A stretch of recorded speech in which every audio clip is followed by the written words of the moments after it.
we are a little bit early because we're packed with the schedule. I'm going to just wait a few minutes. How many people are in the line to come in? We're clear. Okay, so you can usher people in and try to fill them in the back. There are some seats here that are in the front, but they're if they come in, just try them to be as least disruptive as possible. I thought this would be an opportunity to thank all of you for coming and the media. This is the 25th anniversary of the National Press Club event that launched the global movement, which has now resulted this morning in the first tranche of information being released by the president and Secretary Hegstead. So what I would like to suggest is that everything released today is much less important than what's in our archive. So if you go to dpiarchive.com, we'll put a card up in a minute, you'll see we have about 1,000 times more information than that. I will also say that the 2001 National Press Club event had much more information in it than all the congressional hearings that have happened in the last couple of years, significantly more, with significantly more important whistleblowers. So I'd like to thank all of you for coming and thank my assistant Raven for setting this up. Our whole project is me and my wife and one full-time staff member, and all these people, other people you see are volunteers. So let's thank them for their.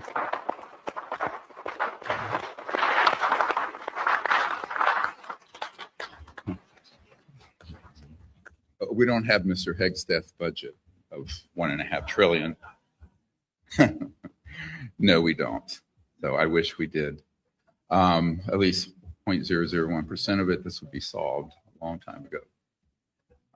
But it is very touching. You know, this 25 years ago, you're going to see a little video clip summary of that 2-hour event where there were 20 top secret guys disclosing things.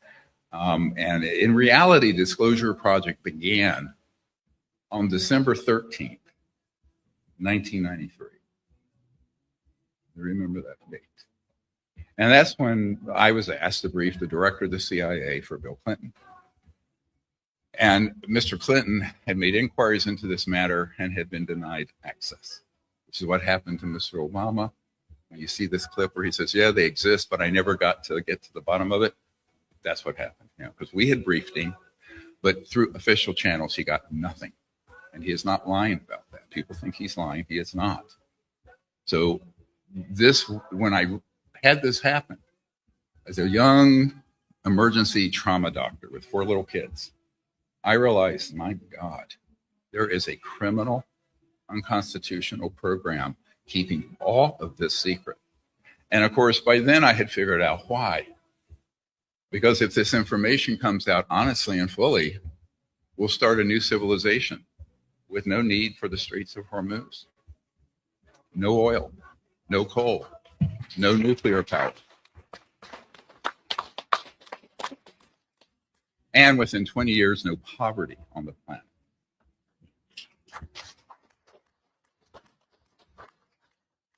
However, it also is going to be a $1,000 trillion to $2,000 trillion asset removal if you add all those assets up.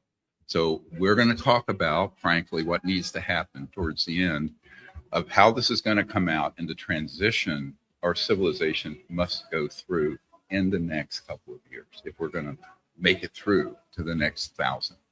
And that is how consequential disclosure is. So before any further ado, I'd like to introduce our courageous people. I have to say that these men who are here are the heroes. I've just been the facilitator of this for 35 years. And to my left is Michael Herrera, Marine, former Marine.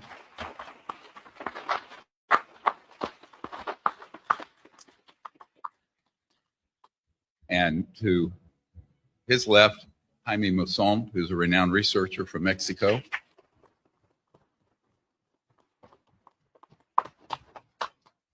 And he is the only man on Earth that has retrieved a non-human extraterrestrial device and kept it secure from SWAT teams getting it. And that's what we're researching.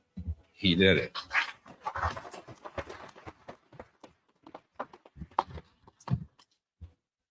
Here we have Roderick Castle, also a former Marine, with an amazing story he will share with you. And then we have two of our best, the Green Beret Special Forces, Randy Anderson and Mike Batista.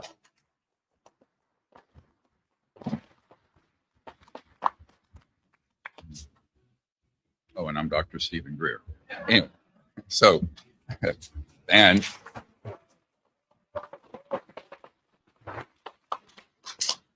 this is President Trump's full unredacted briefing document given to him and his administration November of 2024. This. It's unredacted. Now, I will tell you that that information and the summary, I was told I had to do a one-sheet summary for the president, and it included the executive orders you're about to see today. It has resulted in where we are now with the first tranche, and thank you, Mr. President, for fulfilling your promise on that, even though it's not much in that file yet. We're told it's just the beginning. But that's why we want to keep the pressure on. Now, I have to say the timing of this is weird. We planned this months ago and announced this date, and my phone blew up yesterday that the White House was going to dump all this material this morning. So for the media, it's not a coincidence that happened, because there are people close in the administration that we've been ferrying this information to, including the Secretary of Defense and the Vice President, Director of National Intelligence, and folks like that.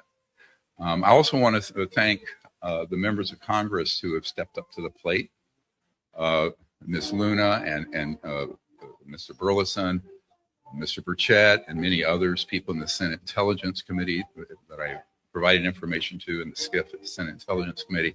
There are many, many fine people who are trying to get to the bottom of this. The problem is, and this I want to be clear about, there are two governments.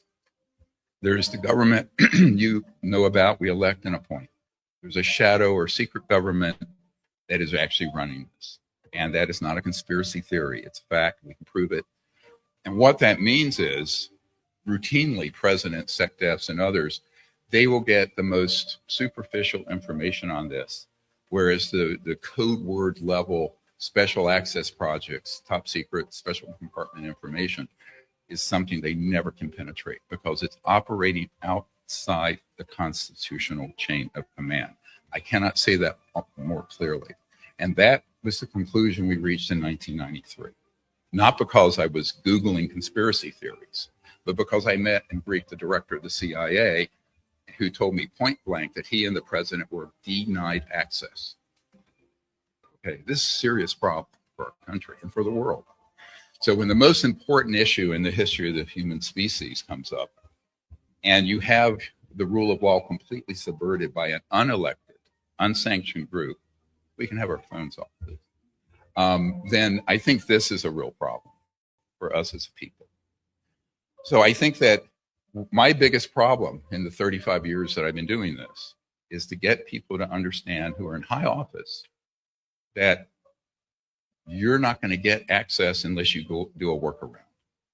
And so what I've been trying to do is to be a bridge between, right now, over 760 top secret whistleblowers from every agency, Department of Defense, corporations, get their information to people in government, here and abroad, and particularly to people in national security and intelligence circles who want to know this information but are denied access. That is the primary purpose of why I left my medical career, to do it, because I realized they didn't have access, and it was a mistake that people were making to think they did. Now, this is something I would have not have known if I had not taken many, many meetings with key people in the Pentagon. We're talking admirals, generals, senior cabinet level people, ministers of defense elsewhere. And in every single case, sometimes in tears, they would say, we have no access to these programs, but we know they're going on. Now, this is a problem that has to get rectified if we're going to go forward as any kind of democracy. I mean, otherwise it makes a mockery of the rule of law. Okay, so that's the biggest problem, that people have wrapped in their minds around that. So what I would want to do, if I were the president, would to send out a special team of folks, this is happening, who do penetrate these covert programs based on the intelligence we have provided. And that is happening. So what you're going to see coming out from the White House and the Secretary of War and others is the tip of an iceberg that they now know is true. And it's probably a trial balloon, and it's probably testing of the waters and the markets and the public. But there's a lot more that they already have. You know what it is? I'm not going to betray any confidences on that. I'll simply say that they're in the right direction and they have acquired material, let's say physical material and proof, and it's a lot more than lights in the skies that they released today, much more.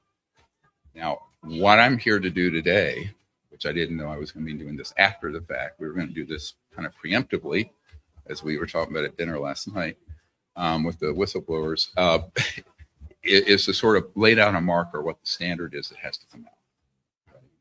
Okay, the truth, the whole truth, and nothing but the truth, so help me God, right? That's what has to come out. So that's what we're working on, and it is going forward. And I would just say, those of you who have seen the materials, how many people have seen what was released today? Probably everybody here. It's all over the news. It is a infinitesimal amount of the information that I know that is in some orders within the Director of National Intelligence Office and other places. So I think that we have to be patient. I think they're putting their toe in the water and see that if their toe gets bitten off, right? You know, how the sharks that are out there. And this brings up another question. Is the Senate is considering a bill to sort of ramp up whistleblower protection. That needs to happen. It needs to include federal witness protection and marshals. The whistleblowers up here today will share you some amazing material and information. But keep in mind, it's a tiny fraction of what we have. All right, because these folks were at facilities when they saw events happen. They were not running the programs. They were not in the command structure running the programs. We have those people, including CEOs of Fortune 50 companies and everything else, but they are afraid for their lives. And I'm not trying to be melodramatic. They are. And we have to protect them.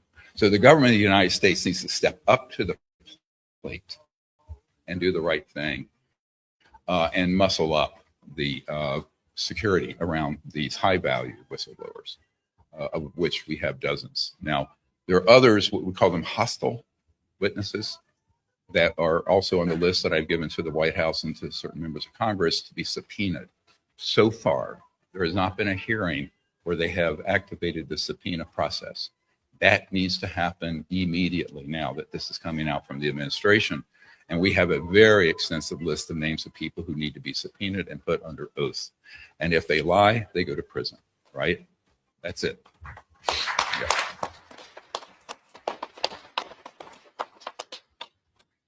So I just wanted to, with that breaking news today, wanted to sort of frame things for us. And then we're going to show a little video just as a trip down memory lane. You guys can show that. You know, this is from the technologies connected to UFO and extraterrestrial vehicles, if declassified and used for peaceful energy generation and propulsion, would solve the looming energy crisis definitively.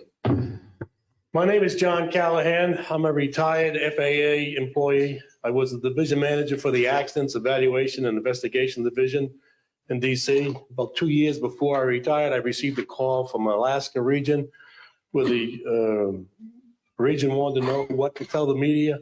When I questioned, tell the media what? He says about the UFO. Now, I've told this story many times, and I get sometimes funny looks from people. I have with me the voice tapes of the controllers that were involved, the FAA original tapes. See, after we handed this stuff off to the president's staff, the FAA didn't know what to do with it. We don't separate UFOs from real traffic, so it's not our problem, okay? I have A copy of the original of the video that we took. Good morning. My name is Dwayne Arneson. I served 26 years as a communication electronics officer in the U.S. Air Force, all over the world, including Vietnam. I was lucky to be selected to be commander of 3 different units in the Air Force.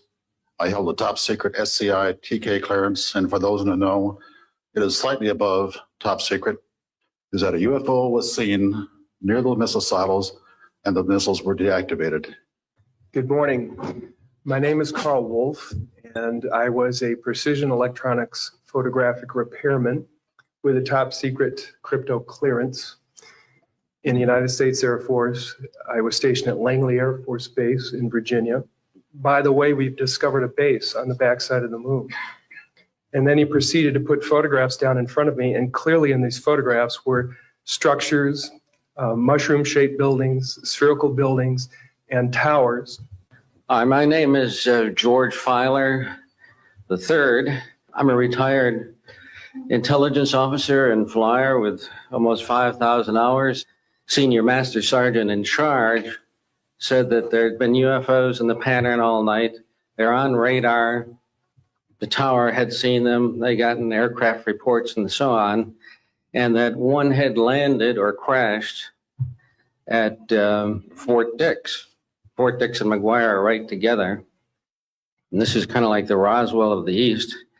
But in any case, an alien had come off the craft and had been shot by a military policeman and apparently was wounded and was heading for McGuire. Morning, ladies and gentlemen. My name's Clifford Stone. I was Sergeant First Class, United States Army. I had a secret clearance with nuclear surety. What I'm referring to here is that I was involved in situations where we actually did recoveries of crashed saucers, for lack of a better term, debris thereof. There were bodies that were involved with some of these crashes, also some were alive. My name is Mark McCandlish, and for the last 21 years, I have worked as a conceptual artist for a variety of defense contractors. In 1988, in November, a college buddy of mine, an associate by the name of Brad Sorensen, informed me that he had personally witnessed 3 flying saucers at a very large hangar at Norton Air Force Base during the course of an air show that was held on Saturday, November 12, 1988. These discs were hovering off the floor without any visible means of support. They were referred to as alien reproduction vehicles, also nicknamed the flux liner because they used high voltage electricity. And we have to prevent the weaponization of space because there is a lie being told to everyone that the weaponization of space is now first being based upon the evil empire, the Russians. There are many enemies, he said, against whom we're going to build this space-based weapon system. The first of whom was the Russians, which was existing at that time. Then there would be terrorists. Then there would be third world countries. Now we call them rogue nations or nations of concern. Then there would be asteroids. And then he would repeat to me over and over. And the last card would be the extraterrestrial threat. Well, at the time, I kind of laughed when he said asteroids, and when he said extraterrestrials, I knew I wasn't going to deal with that subject.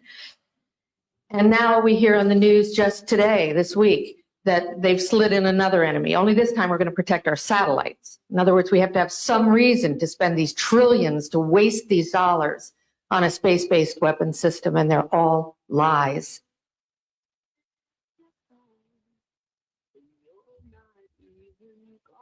Okay, so 20 people stood up and did this 25 years ago. Most of them have passed away. There are a couple still living.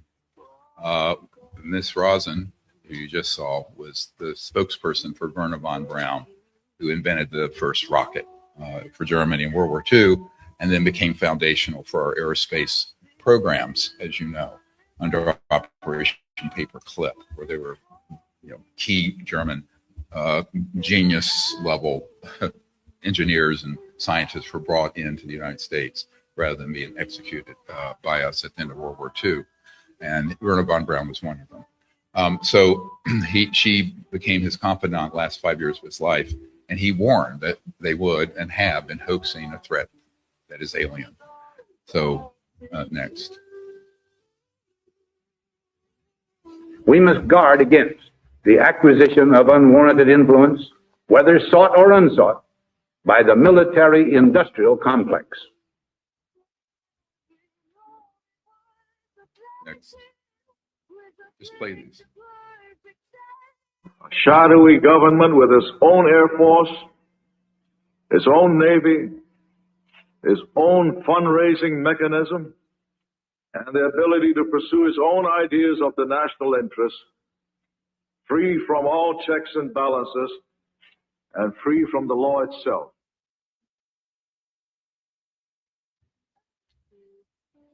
Think about what he said back in the 80s.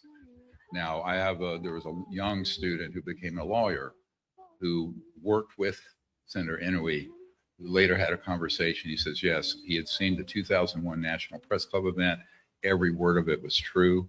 And the people running it is part of this shadow, illegal, unconstitutional government that he was referring to here. Very important for people to understand that. There are people who do know this, but there's great intimidation to keep their mouths shut. So Senator Inouye never went forward with his knowledge about the UFO issue. I think if he was alive today with what's happening out of the White House and Congress, he would. But he's no longer with us. So one thing I want to say this is foundational in this first few minutes. This is what nobody understands in the media and Congress, except for one or two people. We're talking about three different things going on. There are non-human extraterrestrial vehicles, bodies, civilizations. They are completely non-hostile. If they were hostile, we'd be gone when we detonated the first atomic bomb. Number two, the majority of all objects that are seen, photographed, chased by our military, our legal military, are man-made craft coming out of the Lockheed Skunk Works, Raytheon, Northrop Grumman, SAIC, Booz Allen Hamilton, and a number of other prime contractors, the list of which we have and have been given to law enforcement and to the executive branch in Congress. The other category, and that's completely confused, is what are called interdimensional intelligences.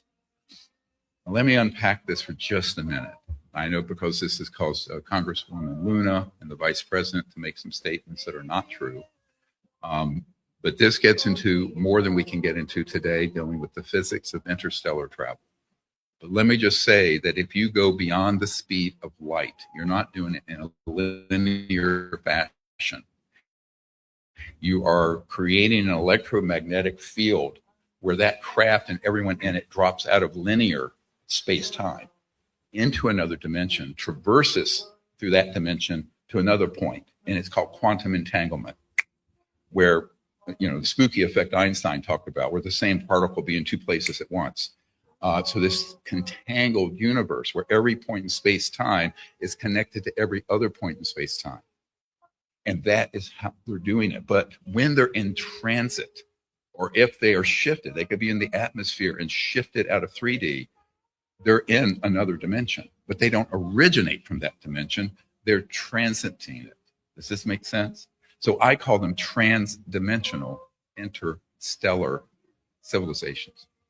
Now, because some of the phenomena dealing with ghosts, goblins, demons, angels are similar, theologists and religious people have conflated them, because phenomenologically, from an observation, empirical point of view, there is some similarity overlap, because the ET technologies cross into these other dimensions operationally, scientifically. Is this clear? I'm trying to be really clear on this without getting into arcane physics. So I think this is why what's happened in the last few months is very disconcerting, because there are people who are working with the intelligence community, who are in the White House, the Pentagon, CIA, Congress, who are gaslighting and misleading our leaders. And I will be blunt about it. It cannot be allowed to continue. And those people need to be careful what they say, because this is all going to come out now. And if it comes out incorrectly, it'll be 1,000 times worse than COVID. If it comes out properly, it'll be a new civilization and one of the most unifying, beautiful experiences for all of humanity in recorded history. That is how stark the difference is. And this was in the briefing for the president right after he got elected. So we have to be very careful. Next. Now, if you really want to know what's going on this subject, this is where you need to go. The Disclosure Project Intelligence Archive. The URL is dpiarchive.com. Everything is in there. We spent about $500,000 digitizing everything I've collected for 35 years. And it's available to all of you for free. And so you can go through that and see. You'll see that this archive has significantly more information than anything that you will see anywhere else in the world, including the testimony of over 115 top secret whistleblowers. It's in there, their full testimony, their credentials. Now, it's so much, it's almost what Dr. J. Allen Hynek of the Project Blue Book director said, it's an embarrassment of riches. We have so much, but I would recommend for the media and those of you interested in this matter to do a deep dive into this archive. Next. Now, this was released this morning. It's over the moon, and there's a triangular formation of 3 bluish lights. We have thousands of images way better than this, but this is the best of what was released today. Next. And in contrast, you'll see the one in the upper left. That's from one of our CE5 contact teams. We'll get into this, the psionic mind consciousness technology interface program that I started in 1990. That was a result of that one. You can see the middle one is a non-human intelligence ET from another star system that appeared at one of our events, and he was 2 people away from me. He popped in, and David Marconi, who wrote Enemy of the State, took this photo. I said, David, there's a guy standing right here. Boom, there it was. Transdimensionally came in. It's not from another dimension, it's physical. Their craft are physical, but when they're partially in this dimension, you could get it confused with an apparition or a ghost or some other phenomenon. You have to understand the physics of transdimensional interstellar travel. It's not your granddad's Oldsmobile. It just isn't. All right, and the bottom one is one that came out of Los Alamos from the time of the Roswell crash, and they had archives brought in, and this is a dissection of an ET on a slab from the 1920s. It's been dated to the 1920s. This is one of the pictures in the briefing document for the president. I don't often show it. It's a bit gruesome. There's a towel over the head. The archive is filled with this sort of information. And they came from a woman whose grandmother was at the Trinity program and made the atomic bomb program, and then got moved to Roswell, because that was the only atomic bomb in the world when that craft crashed in the Roswell area in 1940s. So that when she died, her granddaughter was going through some old books in the attic, and this photo fell out. And apparently there was someone who gave her the photo from the photo lab there in Roswell in the 40s from a prior retrieval of an ET body in the 20s. So the secrecy on this goes back way more than 100 years. Top secret. Code named, code, level special access projects. Next. Here's one of the triangular craft over us. This is a Northrop Grumman or Raytheon device. It's a electrogravitic anti-gravity. And this is what members of Congress I have briefed have had people come in after me and said, do not look into that. It will cost you a lot. Don't look at this. But the biggest secret isn't that we're not alone in the universe.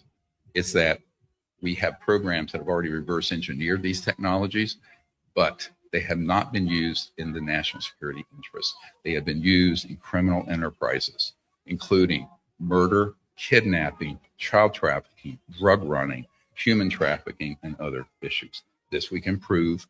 This information from a whole group of military folks who are working with me has been handed over to U.S. law enforcement, and as we speak right now, being investigated. All right.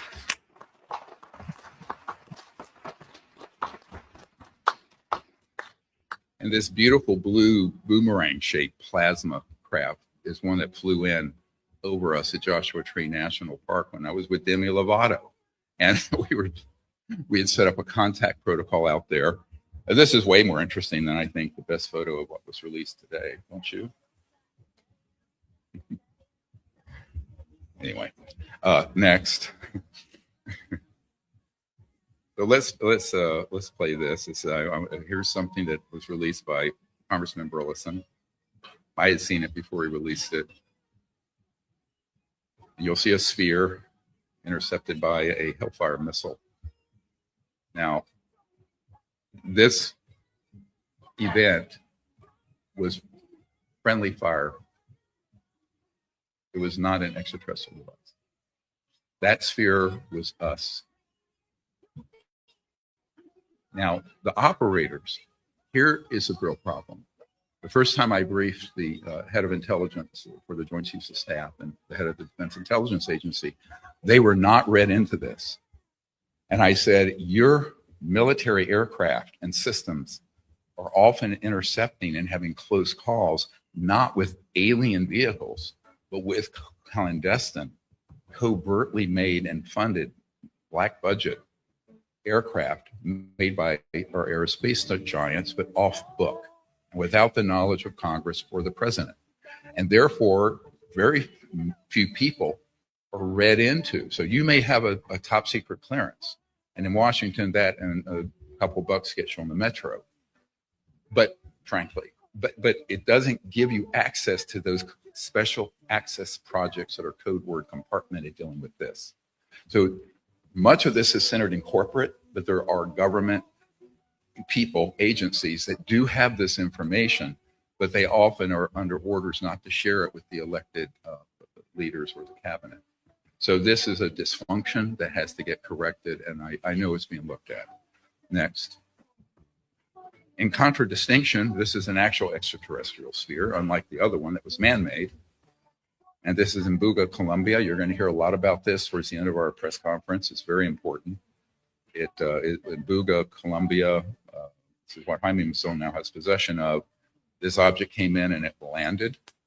It got too close to a power line and shorted out, and it's in our possession, his possession. And we have been doing the studies on it, but that is an extraterrestrial technology. It's the first time in history that one has landed and been acquired and then not subsequently been grabbed by a SWAT team of some type. So this is a huge historic opportunity, and it is real. Even though most people on the internet can't believe it, it is real. Next. So here is something that I'm having to say, since people like Robert Bigelow of Bigelow Aerospace and others who were friends with the president have been gaslighting him about this issue. They are saying to do a soft or partial disclosure and cover up most of it. No, that can't happen. Now, there are OPSECs, operational security, dealing with this, right? That is legitimate. You don't want the propulsion systems that make something fly like that in the hands of terrorists. But you cannot deny their existence, because that leaves people open to the myth that all of the people who had contact and had experiences such as abductions and mutilations are encountering aliens when they're encountering our own covert programs. CIA, psychological warfare operations, we're going to prove this today. So once you use an advanced tech on innocent civilians here and around the world, you can't now claim to keep it secret. That has to be known. Now, you don't need the operating system. Just like no one can go down to Ace Hardware and buy a nuclear bomb or a nuclear trigger, right? But you have to disclose they exist because they've been used illegally and abusively against the population for decades, since the late 1950s. Next. Now, this is something I want to touch on just very carefully. I know the media here is going to go, oof. All I'm going to say is that one of the most senior people in national security for prior administration, and I met extensively for about 3 hours last year. He has the audio of the video of some files from Epstein Island of key people in our intelligence and national security system. When key, I mean very senior, that are compromised and are being actively blackmailed to slow down or distort disclosure. I'm going to say that. I'm going to let that sit. I will say to the Department of Justice, if you want to inquire into this and pursue it, because we're talking blackmailing officials at the highest level, that is interfering with the function of government. So that is what Epstein Island was. It was a honeypot set up by the intelligence community to entrap certain high-value targets and then control them through that process of blackmail. This happens all the time. Everyone knows J. Edgar Hoover had huge files on everyone, every mistress for every president. That's how he stayed in office. But this is serious. This is something that can really affect the truth of what gets to the president and Congress, or whether things were allowed to come out. So this is something that has to get nipped in the bud. I won't say who the officials are who are compromised, where I got the information, or who's doing the blackmailing, but I know the two senior former government officials doing the blackmailing. I know both of them. All right, next. Are aliens real? They're real, but I haven't seen them, and they're not being kept in what is it? Area 51? Area 51. There's no underground facility unless there's this enormous conspiracy, and they hid it from the president of the United States. Okay, so you all know he had to walk that back, but what he said there was true. And it wasn't because, it was because we had put together, and I'd provided to John Podesta, who had put together the cabinet and had been chief of staff of Clinton, a huge file, a thing like this one. And so he knew it was real, but he never, through the chain of command, got access. So he wasn't lying. Now, Trump later castigated him on Air Force One. He was flying, and he said he shouldn't have said that, and that's top secret. And that prompted him to then issue this statement, which I won't read to you, you know it, where the president ordered the Secretary of War Hegstead to start releasing files and to do it as soon as possible. And of course, it says any and all information connected to these highly complex but extremely interesting and important matters. So what happened today was just, again, a trial balloon first little bit. Next. And You're going to release all the UFO files? We're working on it. We saw aliens. You know me. We saw aliens.gov. I don't think they're aliens. I think they're demons anyway, but that's a long discussion. All right. I just want to address this for just a moment. I had to go. Benny Johnson is a big podcaster and friends with the vice president. And when this happened, my phone blew up from all over the world. And of course, there are certain elements of like the Opus Dei group at the Catholic Church and other groups that have been pushing the aliens or demons agenda for 50 years. He is a Catholic. I respect people's faith, but you cannot confuse an extraterrestrial advanced civilization with a demon or an angel. It's very dangerous for somebody one heartbeat away from the Oval Office to speak this way, because this is how we end up in World War III that's interplanetary, which is what the CIA has been wanting for decades. They keep the fires burning, they provoke disinformation, they brainwash people with nonsense, and that statement has got to be retracted. Now, let me explain how this has evolved. I was on the show, the Benny Johnson show, a week later, and I laid this out. One of the things that the vice president said, and this is a common mistake. You see this little thing? What it is? Smartphone. So what? But if you took this back and showed Thomas Jefferson, my farm out in the country near his house, and you showed him this, it would be supernatural. So what the full clip was, he said, because these are behaving supernaturally, they're demons. But remember, everything we're using in this room right now would be supernatural to someone 500 years ago. An airplane would be impossible, defying gravity, right? If you were to show a video on a cell phone to people in Salem, Massachusetts, you'd be burned at the stake as a witch, okay? This is not okay to say something like that. This is a serious national security matter. It cannot devolve into the lunatic fringe of those kinds of theologies. Because what are we going to go gallop pell-mell back to the 7th century? We might as well be the Ayatollahs in Iran. This can't happen. I'm sorry to come on strong on this, but this is very dangerous stuff. Now, is there a theological and spiritual aspect of this? Yes, because the whole universe is a conscious quantum hologram, the whole creation. I believe in God. I believe in the prophets. I don't have a problem with that. But there are different phenomena. And one of the things I want to leave you with on this, because I could go on all day long, we have other things to do.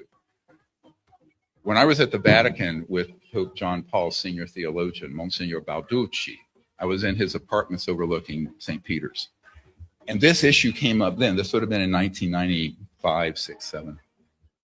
And he was himself a demonologist. His specialty were demons, believe it or not, at the Vatican. And he laughed when this came up. He said, look, neither angels nor demons need flying saucers. He put it so simply, and it's true. So people need to be careful. You're going to hear so many theories about what this is.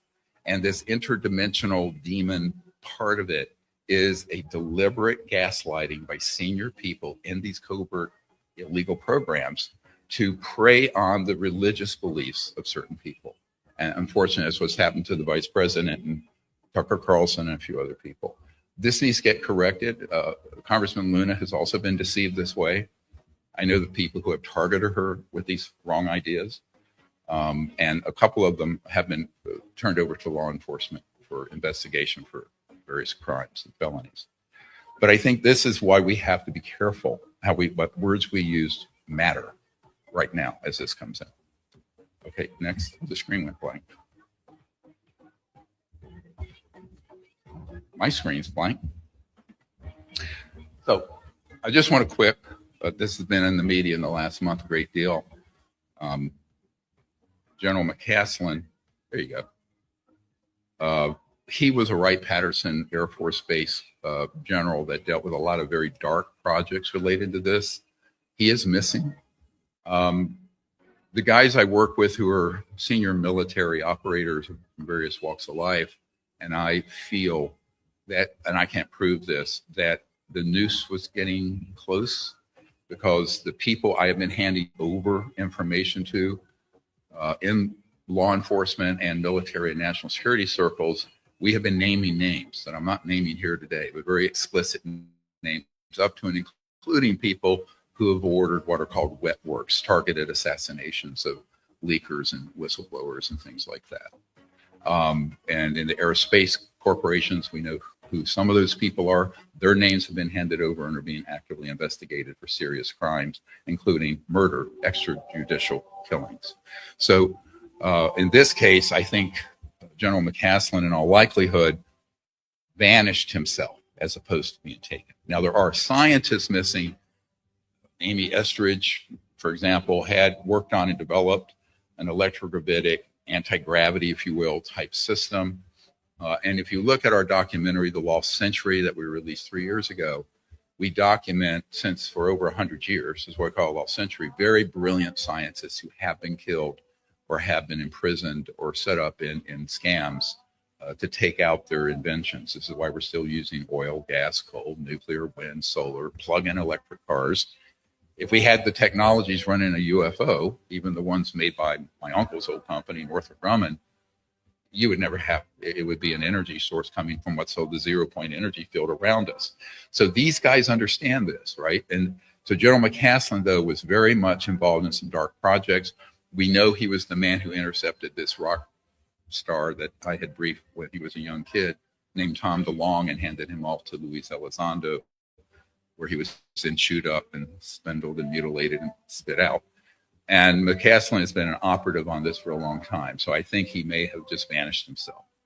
Okay, now I can't prove it, but that's our working theory as at this point. And where he is, nobody knows. Next. I just want to show you from the archive. If you go on the DPIarchive.com, you will see this map. These are the black sites that we've been able to document from whistleblowers, the nearly 1,000 whistleblowers I've debriefed over the last 35 years. And the ones that are key, it will be in the next slide, and you'll see this summary. Now, this is what I've asked the administration and members of Congress to focus on, are these top tier ones, right? And the top tier ones, Dugway, Edwards, Wright Pat, you know, not Nellis Air Force Base per se, but the Northern Nevada test area. Area 51 is not particularly relevant, by the way. It's an old site, and the real actions moved up to Area 54, 53, some in 52. Those are grids on a map. Okay, so that's what you want to realize, is that we update this map as we get new intelligence from whistleblowers and sources who are defecting, and this is your guide. Now, the corporations involved, you can see those. I'm not going to read them all. We don't have time, but this is in the briefing document. And by the way, there is this document, the redacted version of it you can get from us. You can just order it. And it has everything but the sensitive, some of the tactical information, and then some of the sensitive names that have to be redacted for the public, okay, or out. But everything else is in there. This is in there. So I would suggest, if you really want to know where these assets are and where the underground bases are, you go through that. Now, we have been able to map down to the entry points of many of these places, both at the Dugway Proving Grounds in Utah, Edwards Complex, the Lockheed Skunk Works, Northrop Grumman Test Range, the facilities out in Tonopah and going up to Groom Lake and Pahoo Mesa. We know where those places are. We know where the assets are, and most of them are underground, and they're very large underground facilities. I'm told the one that's in the Utah complex associated with Dugway is about 1,300 square miles under the earth. That big, huge, massive. And it's been built by contractors like Bechtel Corporation using a nuclear-powered tunneling device. And we have the schematic for that device that's in our archive that was developed in the 1960s. So when they started building these vast underground complexes, that's what they used. It was a nuclear-powered tunneling device. Next. This I just went through. That's the cover page. Next. So here are the actions that we've been recommending. Criminal investigation focused on illegal covert government and corporate programs related to UFOs. That is happening. This is what was in his recommended actions it provided to him in November, the president. Both executive and congressional actions are needed to authorize a law enforcement search and seizure of these illegal operations and their assets. This is also begun. These assets include recovered extraterrestrial vehicles, man-made UFOs, and related technologies, extraterrestrial biological entities, even living ETs that are captive and still living. We have people who know where those are, and man-made alien-appearing bodies and robots that are used in false flag operations, such as abductions. Almost all the mythology about the UFO subject, it's a psychological warfare operation that was run mainly out of the PSYOPs division of the CIA. A key objective would be immediate cessation of the targeting and capture of extraterrestrial vehicles and their occupants, which is now ongoing. Now, I understand there is an attempt to stand down those actions, because if they don't get stood down, it's very dangerous. It's been going on since the 40s with directional energy weapons. 3, both executive orders and legislation should support the above recommendations and include a provision for immunity for those currently or previously in these illegal programs who are willing to cooperate fully. What am I saying here? We have many high-value assets that have been involved in criminal activities, and they need a letter of non-prosecution from the Department of Justice, an Attorney General, to protect them from prosecution so they can cooperate, and they want to cooperate. So this is how you make a deal, okay? The art of the deal. Here's the cosmic deal, all right, Washington. We need to extend letters of immunity to some of these people. Next. A diplomatic initiative should be immediately started to make peaceful contact with any and all ET civilizations visiting the Earth. They should be viewed as a permanent national and international diplomatic mission, the goal of which is to full rapprochement with ET civilizations. This has never happened. It It started to happen in the early 50s with Eisenhower. It got shut down. And we need to start that back up. Now, our CE5, or Close Encounters of the Fifth Kind Contact Initiative, has been doing that formally for 36 years. But it's an ad hoc public diplomatic group. It's like citizens diplomacy. You get the app, CE5 Contact, on your app stores. But this needs to go official now. So we're not alone in the universe. It's being acknowledged. Now we need to get serious about not just the United States, but other countries creating a safe space and a protocol for contacting these civilizations rather than just tracking them and blowing them out of the skies, which is what's been going on since the 40s. An executive order is needed to immediately cease the targeting and downing of NHI craft and any other acts of hostility towards them. An international agreement removing and banning all weapons from space and the use of advanced reverse engineered technologies as weapons should be negotiated with enforcement capabilities in place globally. Why do I say this? Because OCONUS, outside continental United States, is where a great many of our assets are that are being run by a sort of a global covert group. And you have to stand them down globally. It's not enough to stand them down just in the continental United States, right? So the organization running these secret programs, think of it as a global hybrid corporate governmental entity that operates with alacrity regardless of your geopolitical borders between Canada, US, Russia, China, whatever. And this is why these objects are seen in Russia and China that are man-made ones. And it is a big problem. So when I've met with people who are tactical operators at a very high level, the big discussion is how do you get that under control and get it under control so that we can have a peaceful world, but also make peaceful outreach to these visitors who mean us no harm. They're here to help and understand us and contain us if we go too far crazy, right? And I'm talking about using technologies that we have that are way beyond the thermonuclear weapon bubble that we have and have been using against them. So the aggressors here, ironically, are the humans. Forget all the Hollywood movies and the UFO mythologies. If they were aggressive, we'd be gone. Okay, next. So now I'd like to introduce Roderick Castle. He's a U.S. Marine Corps veteran who served from 1994 to 1999. He served with the Flying Nightmares, an AV-88 Harrier squadron stationed out of MCS Yuma, Arizona. His account is very important. Thank you, Roderick.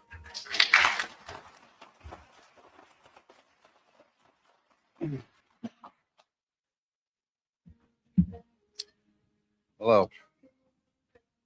My name is Roger John Castle III, and I'm prepared to repeat this testimony before Congress or any other legal body.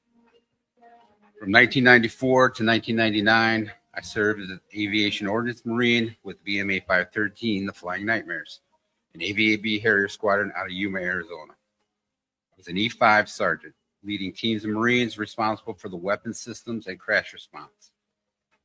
I deployed aboard the U.S. Delawood and the USS Essex.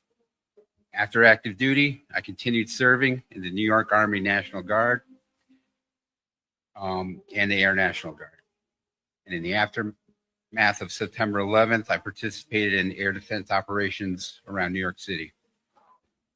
In 1997, during an exercise in the California desert near 29 Palms Marine Corps Air Station, I encountered something outside standard military practices and technology. 6 of our VMA 513 Harrier jets were attached to a special purpose Marine Air Ground Task Force, participating in what was called the Hunter Warrior Advanced Warfighting Experiment. On March 10th or 11th, my team were sent out by the airfield tower to investigate unidentified aerial activity, possibly flares. Myself and 4 Marines headed to the identified spot near Emerson Dry Lake Bed. As we came over a hill approximately 10 miles outside of the main base, we witnessed a large, flat, black mass hovering above the desert floor. It was silent, triangular, approximately 300 feet in length, and it hung in the air roughly 150 to 200 feet above. With no visible propulsion and no heat signature consistent with known aircraft.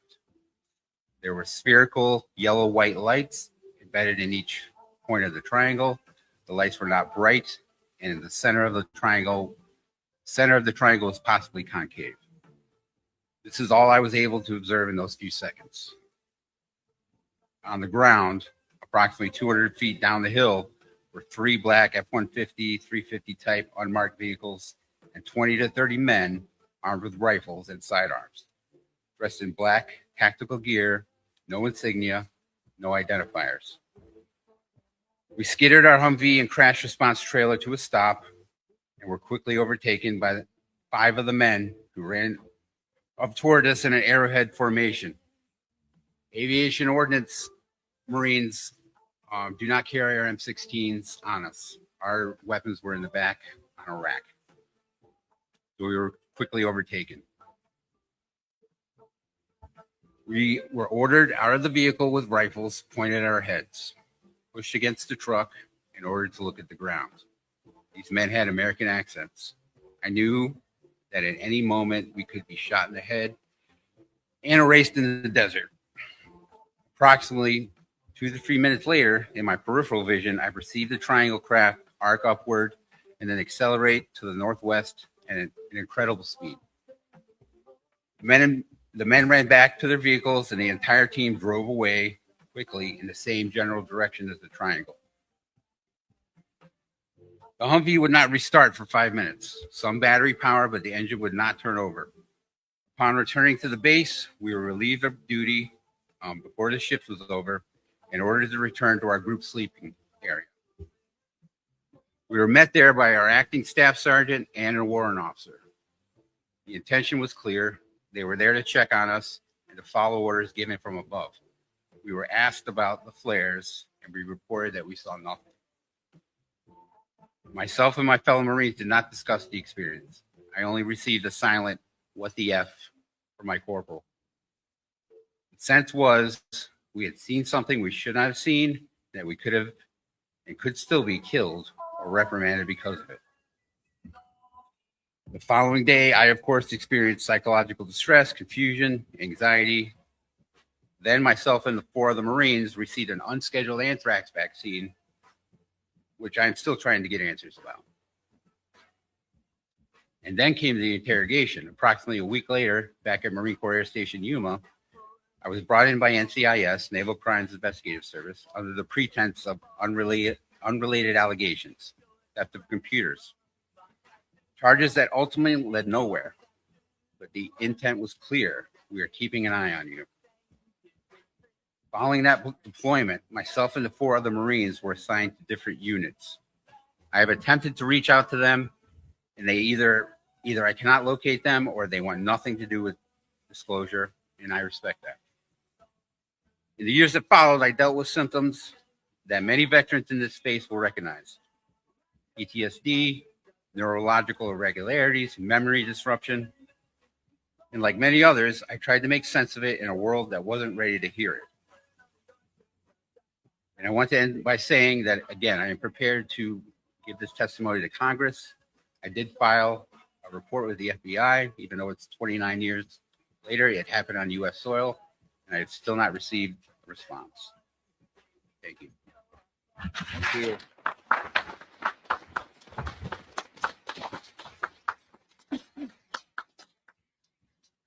So the next will be Green Beret, who was operational. Next slide, please. And he will share with you several events that happened during his career. And I very much appreciate Randy coming here. He is a Green Beret who held a TSSCI clearance and was stationed for a period in Ukraine, Indiana, as a weapons expert between 2013 and 2015. And he has some very important information to share from that. Thank you.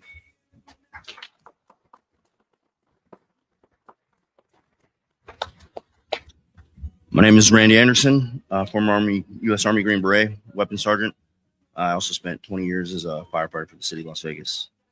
My entire career is built on discipline and service to my community, my country. And what I'm going to share with you is something I experienced during my military training in 2014. I'm not here to tell you what I saw exactly what it was, but I'm just going to report as what I seen that day. I was at Naval Surface Warfare Crane, Indiana, which is a weapons high-level weapons training facility for the Navy. We were there doing some routine training, but advanced weapons training that day or that week. A few days into the training, myself and another one of my classmates were pulled aside after class and were told we're going to see some additional stuff. Nothing at first seemed unusual about this. We were taken to another building, brought to an elevator that went down significantly further than I've experienced going down an elevator before underground. So that was notable. Once we got out, went through some security checkpoints that were, I would say, equivalent to going through a skiff. Dr. Greer's talked about that before. A skiff is just like a higher level of security. So we went through something equivalent to that. We were sanitized, take all of our electronics and watches and devices off and make sure that you're sanitized. And that's where it felt like something different was going on. After that, we walked down a hallway and were guided by these two gentlemen to this area that had a sign that I thought, and this has been talked about on the internet a lot, but the sign said off-world technology, which was very strange to me as well. And so I have no claim about why that sign was there. It stood out. It's something strange. We entered a room. In the first room was a metallic sphere that I saw, about basketball-sized sphere. And now there's all this talk about spheres all everywhere, and it looked about that size of the typical sphere that we've been seeing around. It was hovering over a podium, a couple feet off the top of the podium, and it was just floating there. And it was very strange to see. And it was metallic. It was a strange metal. It looked just unnatural to me. And the other object, it's been nicknamed the Gauntlet, but I don't necessarily think that's what it was. It came out that way when I first told the story, and it's been, people kind of ran with that, but I don't know that that's what it was. It looked like you would pick it up by putting your arm in it, so that's why I got that kind of name. And it had some type of crystal, looked like a crystal display screen on top of it. And while I was looking at it, I saw inky black symbols start to appear above it, and I feel like I was the only one in the room that had seen that at the time, and I didn't mention it. I was new on the team at the time, and I wasn't gonna take any chance of getting pulled aside for something else. I didn't want to take any chance of getting off my team, really. So I just didn't mention that I saw that day.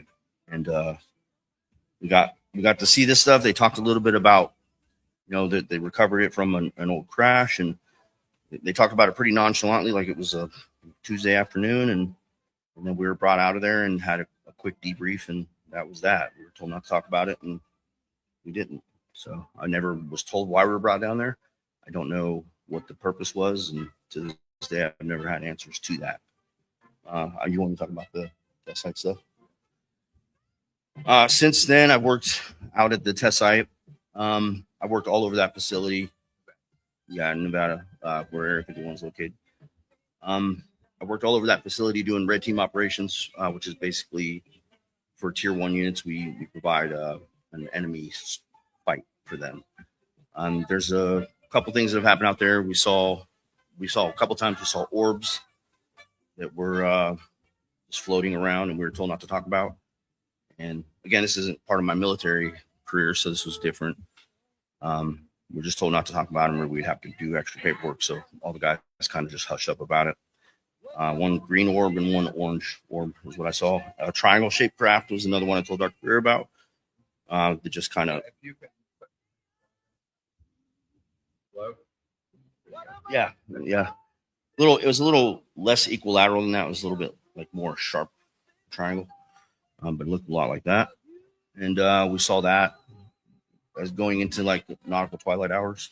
And then and when I was deployed, at one point we saw some advanced drone technology, which is a little bit scary for me to talk about. But I would say, based on my experience and what I've seen, that a lot of the stuff that people mix up for UFOs is probably a lot of technology that we have, advanced technology we have as well. That's just my experience. So that's basically everything. Thank you. Thank you. Thank you, Randy.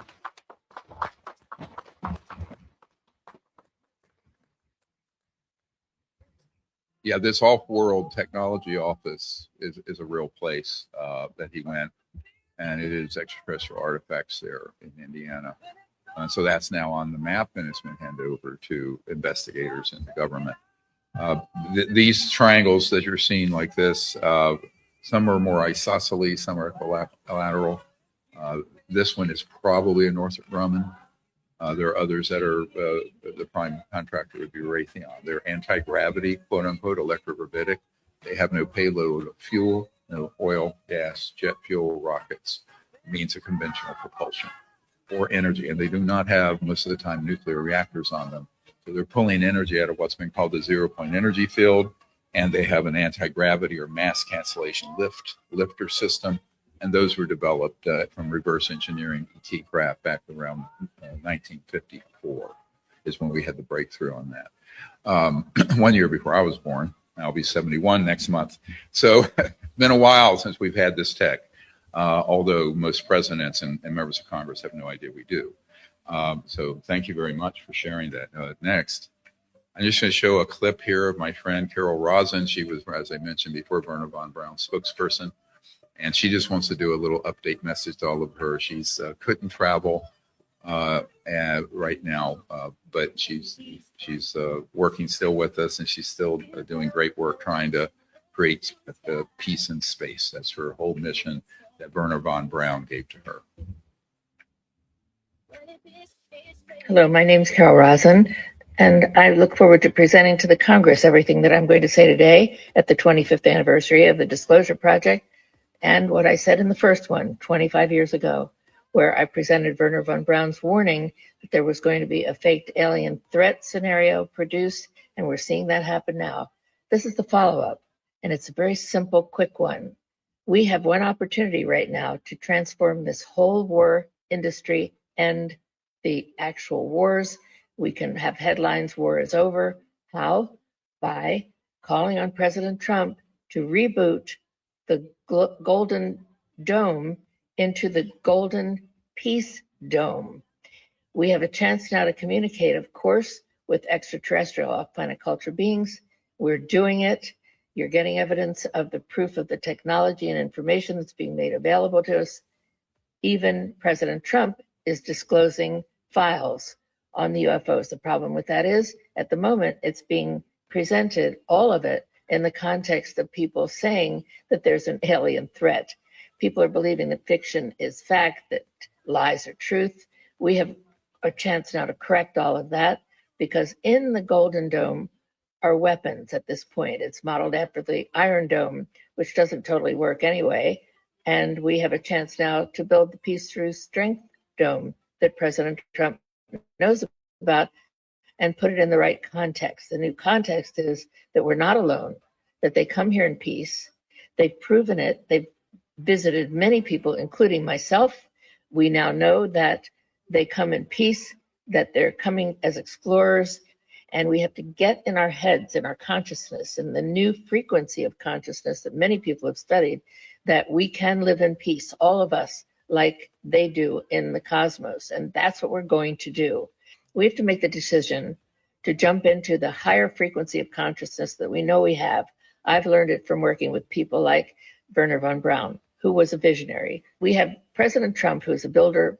He's an architect. He's a developer. We have a chance now.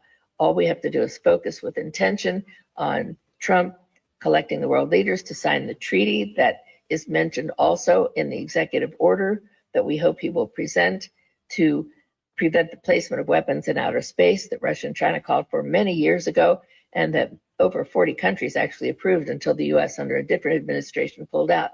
No, now we're going to be able to do this because it's in Trump's executive order, along with the support that we're calling for and so calling him to support and do. We're expressing our support to him.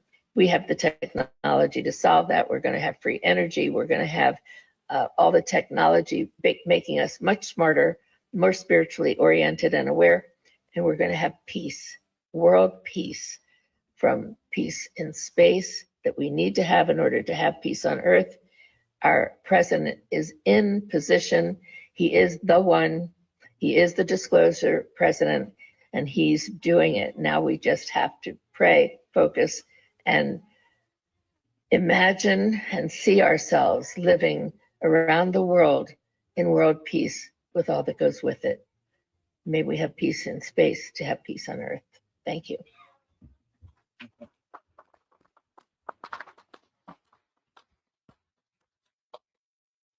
She's been fighting that fight since Werner von Braun asked her to in 1974, when he knew what the plan was to present a threat from outer space that was fake, and what assets had already been deployed to prove it. And that's when they started back in the late 50s and 60s using these ARVs, alien reproduction vehicles, or man-made UFOs, to abduct people and do cattle mutilations and all the mythology that you hear about in the UFO subculture.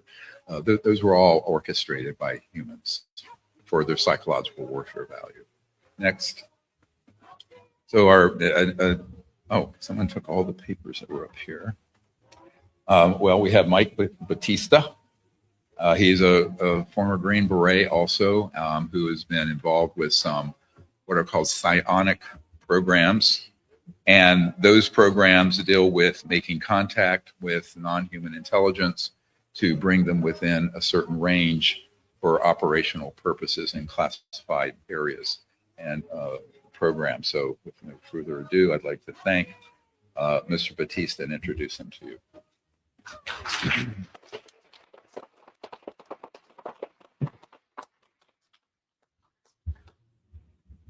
you, Dr. Greer. All right. Good afternoon. My name is Mike Batista, and I am willing to testify under oath before Congress for what I'm about to say. I'm here to speak about a series of experiences that began during my final year of active duty service as a U.S. Army Special Forces soldier. That background shaped the way I observe, assess information, and approach serious matters. I was visited by and interacted with multiple types of UAP and NHI. These were not isolated sightings. They were sustained, direct, and responsive interactions. Approximately 8 months after leaving the Army, I had become someone of interest while trying to figure out why this was happening to me. And eventually I was approached, evaluated, tested, and eventually recruited by a military contractor to work as a psionic asset. A psionic asset is an individual who utilizes consciousness to interact with non-human intelligence for operational purposes, including initiating contact, influencing the engagement, and facilitating proximity. This was operational contact. The concept was that consciousness could serve as an interface, and along with focused intention and specific states of awareness, you could use it to initiate or intensify contact with NHI. That basically means using consciousness to create the conditions for the interaction.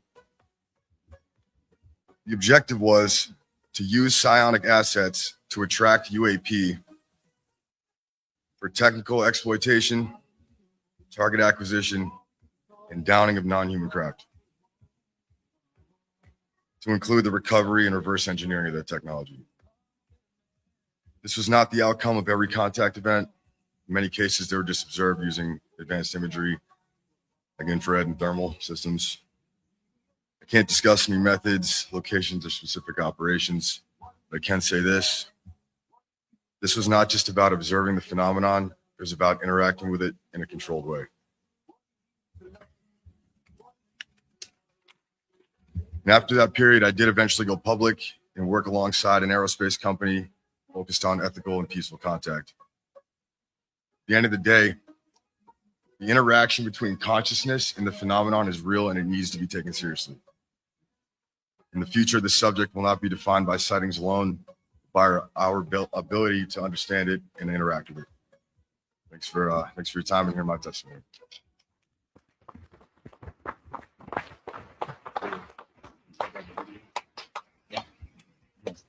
And there's a video he took. It's one of them on the ground. Started playing. So this is an orb, and this was within 50 feet of my position. My team and I acquired this. This was in Florida this year, a few months ago, and you can see. Let me play it again. Yeah, you can play it. Yeah, you can see it. There's some sort of sphere or bubble around this, and it's acting in an extremely anomalous way. And we've been seeing this phenomenon for quite some time, but this was the first time we were able to get as close as we did to this.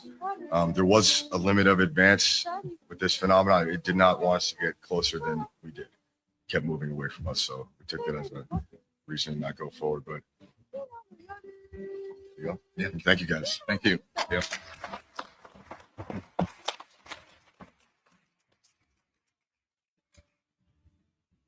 Next. One thing I want to comment on this, because this is a quick trip through some complex ideas. All this is in the archive. When he refers to psionic, what you need to understand in just simple layperson's term, imagine this instead of being electromagnetic frequency, radio frequencies, being able to interface directly with conscious thought in an intended way. Very advanced. Think of it as conscious AI. That is what extraterrestrial civilizations use. You cannot communicate across the vastness of space at the speed of light because it would take 1 million years to get a signal to a star system 1 million years away. I've known this since I was a child when I had contact directly with these civilizations and learned what that technology was. So it has been formalized, unfortunately, into a weapon system. This is why General Stubblebine, the head of Army intelligence back in the early 90s, 1992, offered me $2 billion as a young doctor to give up my medical career and what I'm doing with this project to become an asset for him, because our program had broken the Rosetta Stone code of contact that involves the use of consciousness, directed thought, and technology to make contact.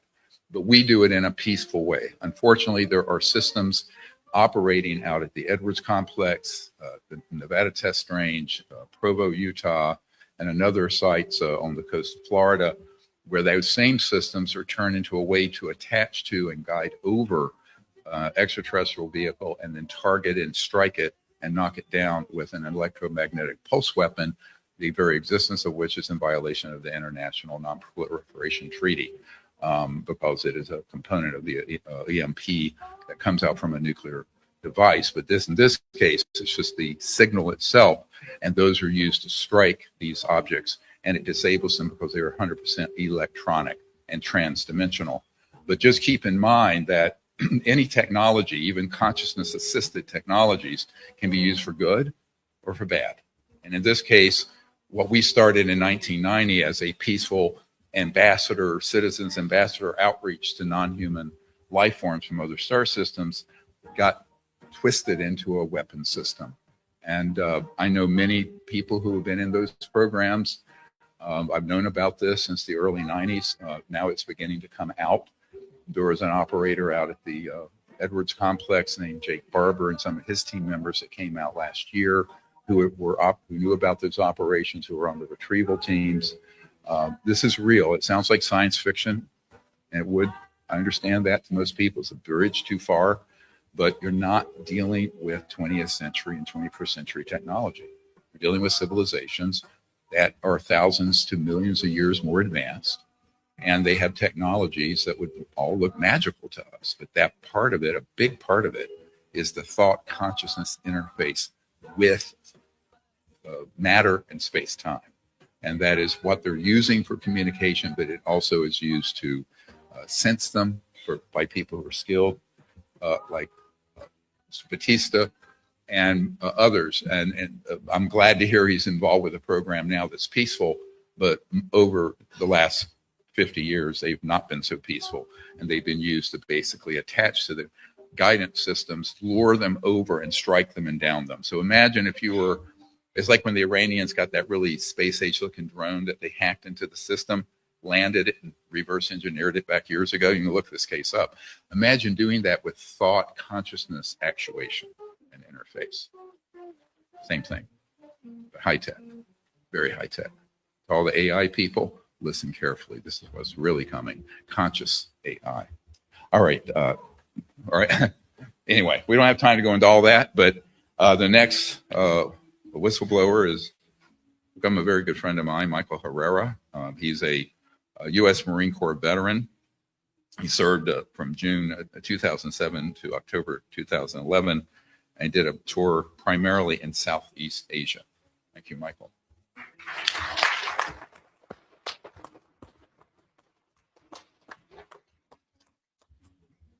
All right, good afternoon. I just want to start out this statement saying that I'm willing to testify under oath with penalty of perjury in a public hearing from Congress, in front of Congress. I've asked for this repeatedly and still waiting. So I am a former United States infantryman with 2nd Battalion, 5th Marines. It was the most decorated infantry battalion in the Marine Corps. And at that point, we essentially, the job as infantry, you can imagine, it's humanitarian assistance, but it's also direct action through combat. So I wanted to do an exciting job, and that was exciting. So the context with this is we were called out to Southeast Asia, which is where our theater of operations were. That is the western part of Sumatra. There was a 7.6 magnitude earthquake that has struck, and that was around September 30th of 2009. We then were the only ship, which was the USS Denver at that time, that routed from the 31st Marine Expeditionary Unit, which was attached to the 7th Naval Fleet. Then we were the only ship that was cast from there to go to the western part of Sumatra.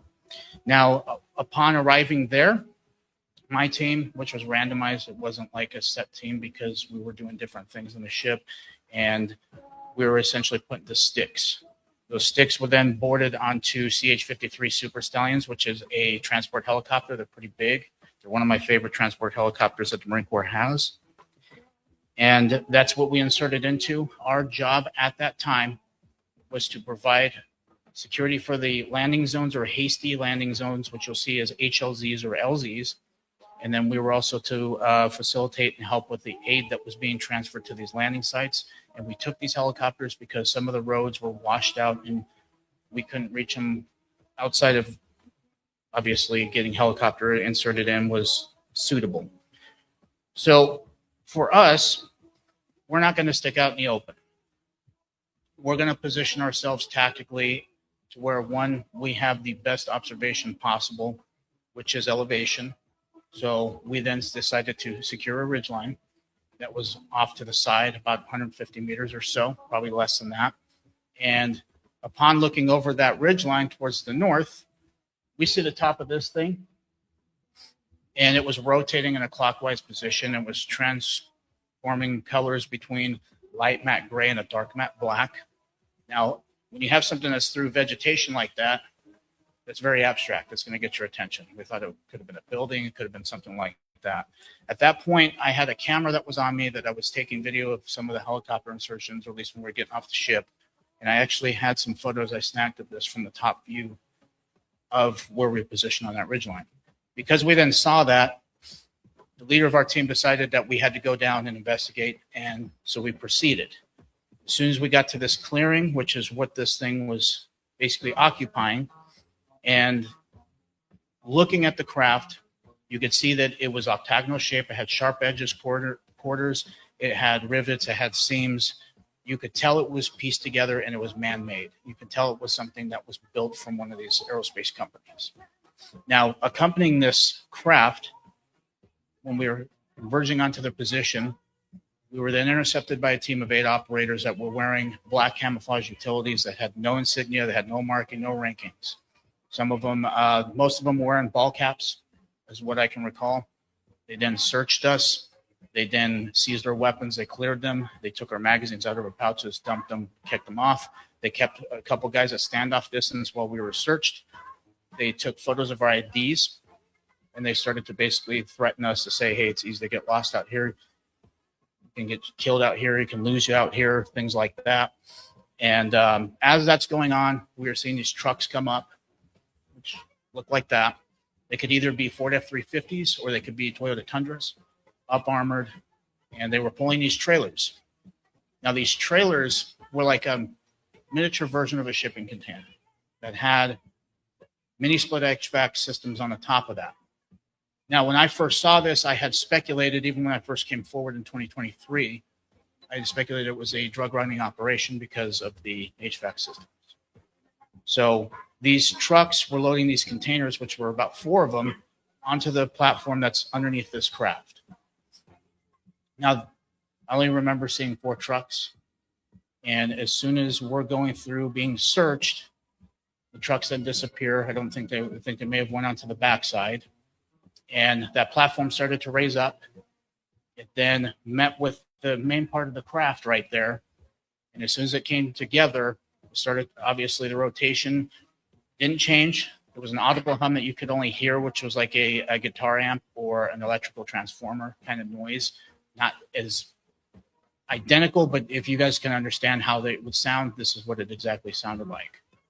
And as it met with that craft, it decided to raise up, and each of the corners of this craft started to basically show a color: red, yellow, green, and blue are the only lights I can remember seeing.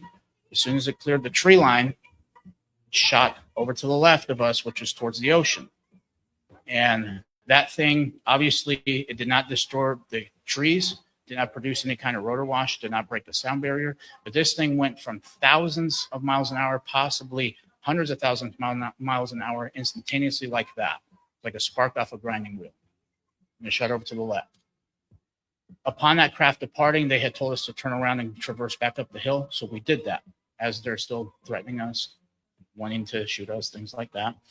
And as soon as we get back to the LZ, which we trucked up the hill, went down back to where we were at, we were then accompanied by a gunnery sergeant who I'd never seen before, who had a radio, and he called basically for us to get out of there. We were adjusting our gear because when they put our weapons back, they slung them on our back, basically buttstock here, and it'd be very hard to get them off of you. So we had to help each other before we decided to go back onto the ship. And we were briefed by a rear admiral subsequently after that. Now, my camera, they did not find in my dump pouch. Now, when we actually concluded this operation and proceeded to go on Liberty in Subic Bay in the Philippines, the first night on Liberty, I come back to the ship and I find my camera that I actually had stowed in my locker, which was secured, was on my rack. The memory card and the battery that was in it was missing. So I had then retrieved another battery out of my locker, put it in, and it wouldn't work. So that was what happened to that. Now, when we ended up going back to Camp Hansen in Okinawa, I was also met with a Air Force Lieutenant Colonel, at least that's who he presented himself as with his uniform, but he had no name tag on. I remember seeing silver jump wings and seeing, obviously, a slew of ribbons.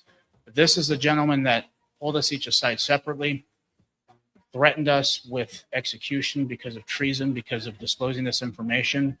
The NDA that he forced us to sign, I remember having to put my social security number. It had TSSCI on it, and it had Indonesia as the only things I could recall. I signed it. Now, I want to make something very clear. These NDAs are not legal by any means. I have not had any kind of repercussions legally. This is the reason why I decided to testify to Arrow. This is the reason why I decided to testify to Senate Select Committee of Intelligence as well as Senate Armed Services. And I've yet to have any legal ramifications from doing so, which is why this is public. So if there's anybody out there who is worried about that, rest assured, as long as it's something that falls under this umbrella of unconstitutional and illegal, you're going to be fine. We can help you with that. So at the time, as I came forward in 2023, I was approached by a couple of senior operators that were out west of the United States. And they had provided a context to me with evidence, as well as showing me a few things going out there. But this was not for drugs. These were psionic assets that they were recruiting from Indonesia. Now, they'll say it's a psionic recruitment operation, but it's still human trafficking. Okay, they had humans that were in these containers. And the reason why they were doing this is because there is something about third world countries that have people that are more enlightened and more consciously adept, which is what they want. And what I mean by they are these illegal, unconstitutional legacy programs. Now, I also want to make another distinction between this, that a lot of the people in these programs are not evil people. They have been hoodwinked for decades until they find out that they're a part of something that could be monstrous and potentially criminal. In a lot of cases, it is. So since having that happen and providing that to me, and then to go back and tell people like him, as well as some people in the government that I'm working with, as well as federal law enforcement. So this is an ongoing problem. I'm not going to get into how I know this, but just understand it is an ongoing problem. The other ongoing problem too is obviously Arrow.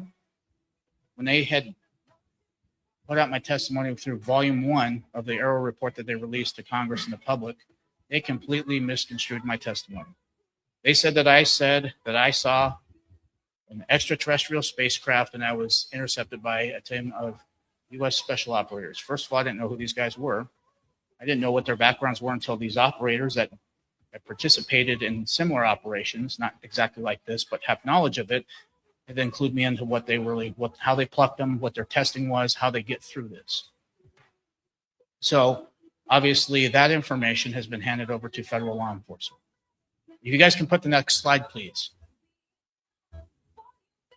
So this is an aftermath of obviously a downing of a non-human intelligent vehicle or ET vehicle that they were using some of these psionic operators, like you just heard from, out in some remote parts of certain areas of the United States, where they then are targeting collectively, and they are downing these extraterrestrial spacecraft with these EMP weapon systems, which you can see right here. If anybody's curious about what brand it is, it's called Epirus, and it's a Leonidas. That is what the systems are using. They use them for drone warfare, for deterrence. Well, for dual purpose. So the people that produce those more than likely have no idea that these are also being utilized in that faction of taking down ET vehicles and using psionic assets to lure them in and to do that. So this is the reason why we're bringing this up. This is the reason why I've testified, because after getting this information, providing evidence, seeing these things firsthand to an extent, is the reason why I'm trying to get this solved as well. Because I could live with the fact that if they were actually drugs in those containers, that would have been fine. But then hearing that it's humans and it's a psionic recruitment operation, human trafficking, I feel like my duty is to help these people that are in these third world countries that are being smuggled here. And I'm going to continue to do so, and I'm going to assist it until we solve this problem. Thank you for your time, ladies and gentlemen.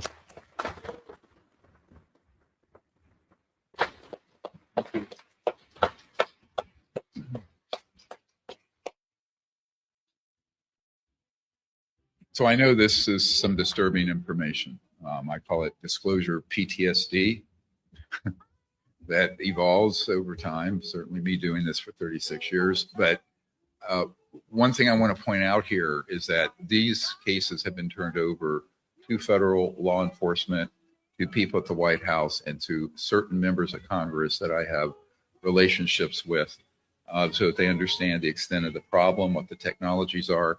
But we've also given the exact GPS locations for the underground facilities where both human and non-human people are being held, and in many cases tortured. They are euphemistically called the extraterrestrial biological entities. They're refugees, but they're actually been captive when they've downed their craft. And this has been turned over. It's a criminal investigation. I can't say a lot about the who, the what, the where, and what entity, but it is ongoing and it is making great progress. Next. Now I want to take a really quick trip here, connecting a few dots, because as this disclosure happens, and it's going to be building and building over the next months, there'll be a tremendous amount of confusion, not only about demons, but about what most people attribute to UFOs. But that's a general term. As I mentioned earlier, there are man-made operations and there are non-human or extraterrestrial ones. So here's a quote from the renowned aerospace and astrophysicist Jacques Vallée. Dr. Vallée, back in the 80s, acquired a CIA document from 1985 outlining the use of these advanced man-made UFOs with creatures that look alien, that are man-made, to abduct people in Brazil and Argentina for their, and I quote, psychological warfare experiments. That's true. Here he is commenting on it. Or could it be manipulated purposely by people who have the technology to simulate UFO sightings? And people say, well, of course not. Next. And here, going all the way back to 1953, CIA Director Walter Smith And it's a memo describing the psychological warfare value of the UFO subject. So this was 1 year before we mastered gravity control. I have people who've been in the vault to see the documentation. 1954 October is when we mastered gravity control, gravity field propulsion. And they began to think, how can we divert people away from the extraterrestrial phenomenon, but create a false narrative that they're a threat? They began in the late 50s and early 60s on a program of staging human abductions, staging mutilations. So have people had contact with ETs? Yes. Have people been abducted by ETs? No. The abductions are being done by a covert special operations program, and it began in the 60s. And this is something we have asked that the president and the intelligence community stand down by all means necessary, because it's abusing many innocent civilians. I myself, in July 1994, right after I briefed the Crown Prince of Liechtenstein, Hans Adam von Liechtenstein, I was attempted to be abducted out of my hotel room. So I know this is real, and the technologies that are used, we know exactly what they are. We don't have time to unpack that. Tomorrow we will at the 4-hour event. But I think you need to understand this is under criminal investigation also. Next. And here is a colonel who's known as Dr. Death. He has a PhD in death and decay thanatology, Colonel John Alexander.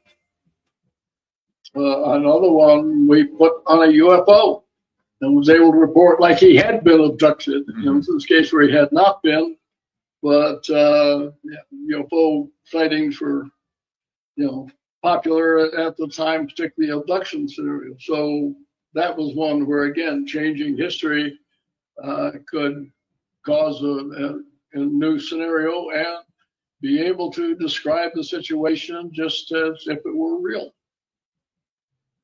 And again, next, Air Force Office of Special Investigations that deal with ET simulations. What I'm referring to here, there have been some contact events. The one you're referring to, sources, was actually not ET. We did do that, yes. OSI did that. There was a special group out of the 7602nd Air Intel Wing at Fort Belvoir that came out and did that. They had these people that had maybe some sort of defects, anatomical defects that were brought in to fool people into thinking they're aliens. Yeah. I can't give you any specifics because it's still, the program is still classified, and they probably still doing it. And indeed they are. So this is pulling the curtain back on the Wizard of Oz, pulling all the levers, scaring the hell out of Dorothy and the Scarecrow, which would be us and the media and all that. So you need to understand that it's so complex that, when you're dealing with this brand new to the subject, like the president, members of Congress, and people who come and go in the Department of Defense, Department of War, the DNI office, it's a big lift to get them up to speed. But we have to do it quickly now that this is going to come out officially. So next. I think the most important information will be the biologics that are not human that have been discovered. And like even some of the briefings that aren't classified just need to be out in the public. I mean, I had someone come and brief me who was in a military uniform, worked for the United States Army, that was briefing me on the locations of hybrid breeding programs where captured aliens were breeding with humans to create some hybrid race that could engage in intergalactic communication. An actual uniformed member of the United States Army briefed me on that. Now, what Congressman Gates is referring to is something I learned about in the early 90s, and that there are things called program life forms, or PLFs, that are man-made aliens from genetic material from retrieved actual extraterrestrials that are then combined with some human DNA, and they come up with these sort of, I call it a Frankenstein alien. So many of the grays, the reptiles, these things you hear about, those are real, but they're man-made. And we know the facilities where they're making them, how they're making them. I know physicists and people who've worked on them. It sounds like science fiction. It's gruesome, frankly. but it's real. And I think this is, people need to understand that. Next. But I'm wondering, kind of how you react to that, because you are connected, you're on the UFO subcommittee. I mean, I'm just wondering what you make of that. Have you heard anything like that? Well, I'm still a member of Congress, so I can't really comment too much on what Matt said. But I will say this. Wait, seriously? Are you being serious, or is that I'm being tongue-in-cheek? 100% serious. Okay. I've been 100% serious. I've been briefed by just about every alphabet agency there is. And I'll just tell you this, if they would release the things that I've seen, you would stay up, you'd be up at night worrying about or thinking about this stuff. We just need to disclose it all. I'm sick of it. Well, I was briefed. I'll just tell you this. I was briefed last week on an issue, or excuse me, 2 weeks ago. And it would have set the earth off. This country would have come unglued, I think, if they would have heard all that I heard. The president, release it all. And the problem is the people that are around the president don't know and the president doesn't know the questions to ask. A few of us are going to have to get with the president and tell him what he needs to ask and where he needs to look. Right. So that's what the Disclosure Project's main mission is to get that intel to these people who I know, get them to network it with the president and other people, and find people who are not corrupt to take the investigation further. So this Disclosure Project officially is just beginning, although we, technically did it 25 years ago. Next. Everyone knows about the Tic Tac. Let's show a video. You all heard this. It went global years ago. And you'll see this object. And of course, I've spoken to the people who were the military who chased this and imaged it. At the time, of course, everyone said this was an alien craft and it was released. I will tell you, absolutely, this is a Lockheed reverse engineered electrogravitic system. It's been around since at least the 1960s. It is not alien. Here is a sighting, a representation, 1967 in Wickham, Pennsylvania, up here. You're talking almost 60 years ago. Here we have a whistleblower from the Azore Islands who does not want to come forward during the first Gulf War, who saw one of these being offloaded off of Hercules, the transport plane. And then you'll see next is one that was in I cannot disclose the location, but in the Middle East not that long ago in 2015, that was going to be deployed in that theater of operations. Now, keep in mind that these were often used not in support of our troops, but they are usually used to get reconnaissance and sometimes feedback to the enemy in a treasonous way, or will do reconnaissance to find in a war-torn area or a natural disaster area where there are humans that can be captured and be used in these experimental programs in the United States in these black projects. It's horrific, but by no means is this something that needs to be kept secret. This absolutely is not an alien device. This is a man-made one. Next. Now we're going to talk about something that's really fun. We have breaking news on that. We have our wonderful friend, Jaime Masson, who will step up in a moment. I just want to give my introductory information here real quickly. The Boogosphere, screen went blank. Y'all see anything? Oh, there it is. All right, well, go ahead. This is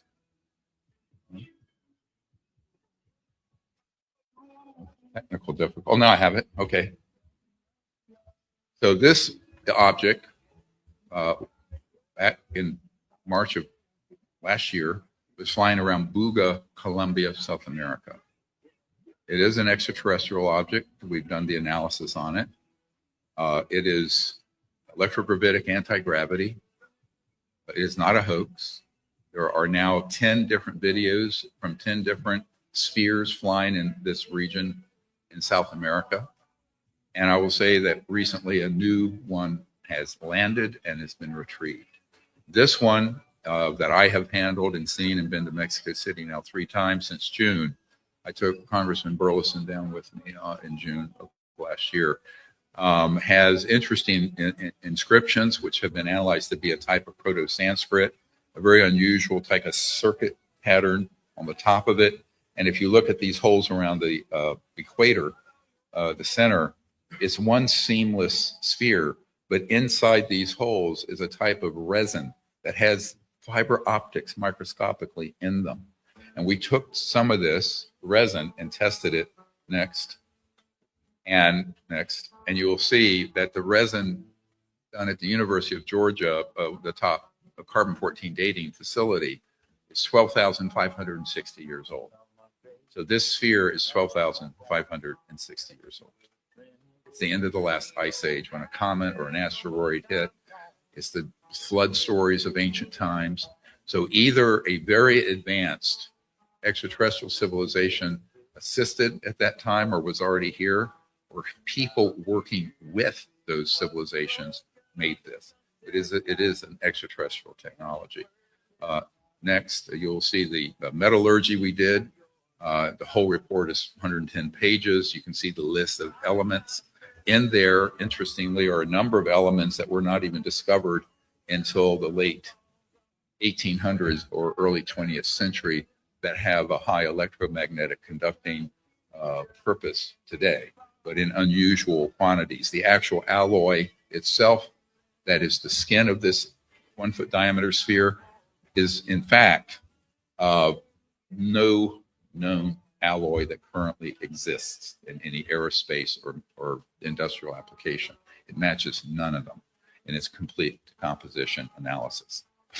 Next. So here's it's interesting, X-rays and CAT scans. So I'm going to show you these lit up areas. There are fiber optics that light up within this. Fiber optics were modern ones we use as a doctor, and laryngoscopes and surgery and other purposes for communications. Those were reverse engineered from an ET craft recovered in the 40s. That's where you got your best integrated circuits, and fiber optics and also night vision cell technologies were from reverse engineering extraterrestrial vehicles. Next. Here is a very unusual structure from the CAT scan. They used a tin filter to get some of the colorization and elements. Interestingly, this structure no longer exists in it. This was taken not long after it landed. After it got too close to a power line, it shorted out and landed. That's how we have it. And a man picked it up. But what's fascinating about this is that when I saw it, I immediately thought this is some type of superconducting low temperature plasma. And that can recruit energy from what's called the quantum vacuum or 0 point field, provide the energy to put it in rotation and spin and have it levitate. Now, when this landed, when the farm or the guy in Buga, he was out in the countryside, saw it go down after it got near the power lines, it weighed about 2 kilos. Now it weighs 10. So there was a gain in mass of 4 or 5 fold. Why? So the nature of the physics, we don't have time to go into, and put you all to sleep anyway, is that when you create a certain voltage in rotation, you can get what's called a mass cancellation effect. So in terms of, and mass is different from weight. Weight is what something is in one gravitational field of the Earth. Mass is the periodic table weight that you see, the mass of the elements. But if it gets massless, if it goes to 0 mass, it vanishes and teleports or goes out of this dimension and can, through quantum entanglement, appear in here and then here. But we understand, we meaning in the classified programs, that my uncle's old company was Northrop Grumman and Lockheed Skunk Works, that's understood. But this, interestingly, this structure, next slide, we did a micro CT scan, he did, and here's a Nikon camera. Look at the detail. These are amazing for industrial and aerospace purposes. And so a really advanced one that was in Pueblo at the university last month, Jaime was able to arrange. He's heroically done this. And I want to show you the image. Here's the interior of it now. Where's that structure? It was like dissipating a cloud. I think it was an energy form that dissipated. And here's a video of that micro CT scan as it's going through the surface. And you're going to see it as it passes through. And it's a big void. Yeah. It's like a quantum vacuum void.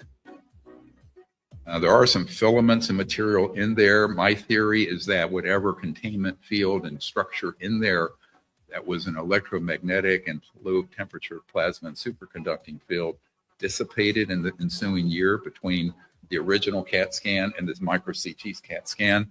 And that at some point, if we could get in there, but it'd have to be done under very careful conditions, we could find more. This is the new one that just landed.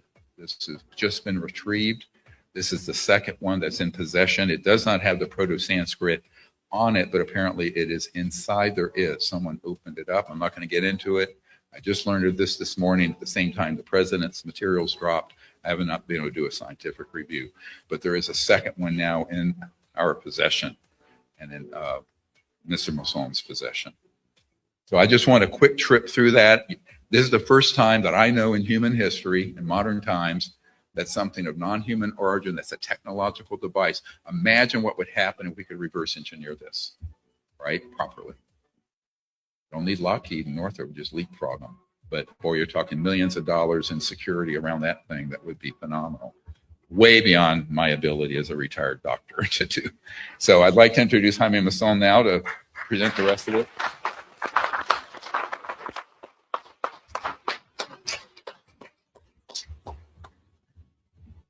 Thank you.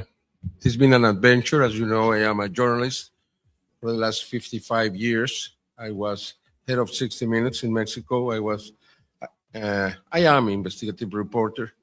I have now a television channel, a mainstream television channel, 3.3 nationally in Mexico, and we are able to broadcast every news around this phenomenon every day. Then you want to watch it, it's in Spanish, but we have all the information there all the time. Okay, let's go.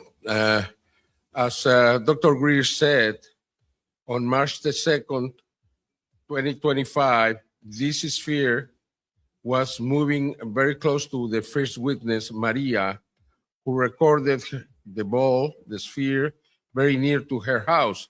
As you can see, the sphere was having problems because it's very, very possible that this sphere hit a very high voltage line and lost the energy there, or something happened to it. Then the second video, Jose Arias Restrepo, was able to record the sphere on the other side of the mountain for 8 minutes until it landed just in front of him. This is the first time something like this had happened. This is Jose Arias. He took the sphere. The first thing he said is that weighed, as Dr. Greer said, 2 kilos. A few days later, the sphere was weighing 6 kilos, then 9 kilos, and finally 10 kilos. That was the first thing that became very, very strange to us. This is where Jose Arias put the sphere for an hour because he took it, he was working, he put it there, and nobody expected this, but a few days later it was completely dry, as you saw. He took the sphere to his house, and because of that, he had to go to the hospital. There were some damage to him. And you can see here the weight, 6.2 kilos. Okay, on June the 7th, William Zuniga was able to record this very near, also at the valley, at the same valley. And the sphere probably is one of the best videos ever recorded.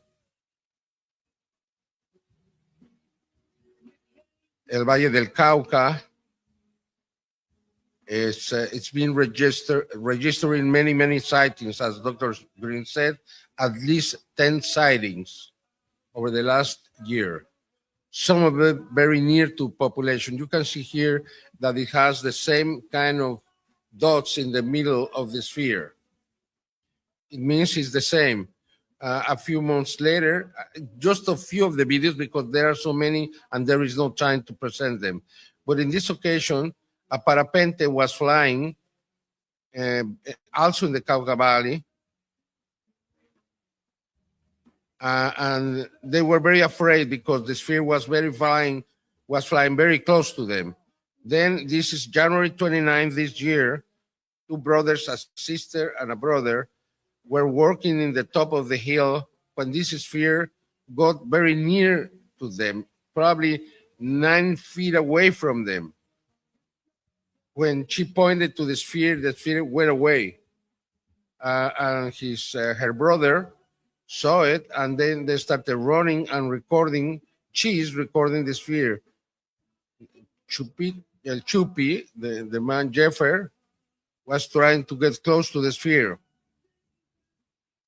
But they were able to have very good images. As you can see, this sphere is smart. This is something we don't have.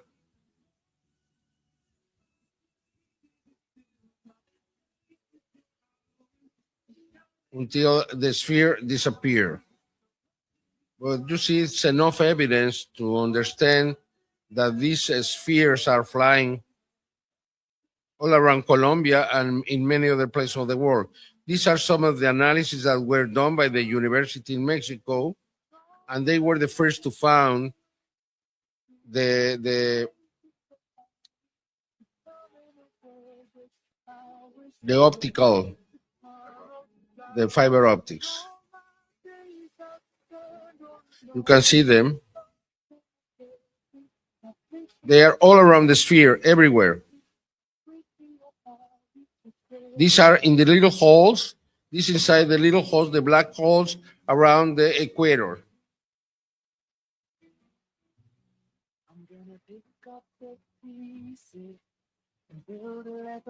This is the so-called boogosphere, and it has a message. I cannot go around it because it takes a long time, but it's a genesis. It's very similar to the beginning of a religion. Everything was created by God and was given to us to take care of it. And it's up to us to continue protecting the earth or not. This is on March 15. We had an event in Mexico City for 8,000 people. Dr. Greer was there. And this is probably the largest crowd for a UFO event ever. And we stayed there for 4 hours. Dr. Greer can tell you, and nobody left.